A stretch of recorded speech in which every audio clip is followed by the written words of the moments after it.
ये है झारखंड के फूल, बांग्लाয় বলে जासुन के फूल और बांग्लाয় बोले जवा फूल। इसका कौड़ी पत्ता फूल सुखा के पीस के खाने से शरीर में ताकत, मेटाबॉलिज्म और पोषकता सब पूरा काम करता है। कितना भी कमज़ोर आदमी है दवाई करा करा के परेशान है, कोई दवाई से ठीक नहीं। इनके खाने से थोड़ी दूध में खाना पड़ता है, आधा चम्मच दूध में सकाले खाने से शरीर में ताकत, भरपूर शक्ति मिलता है।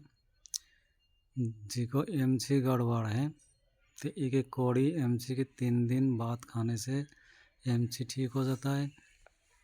सेक्सुअल प्रॉब्लम में फूल की कौड़ी हफ्ता में 2 दिन खाना पड़ता है। ये तो आजमाई चुकी काम है, एक बार देख सकते हैं आप लोग। ये चीज़ बहुत कारीगर चीज़ है।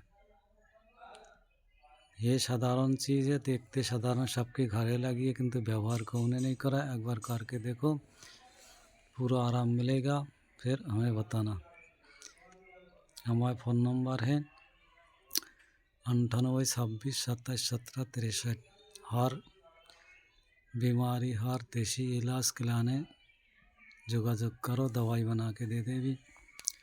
अपना व्हाट्सअप फ़ोन नंबर सब है। बाय बाय, राधे राधे, हरे कृष्ण, हरि बोल।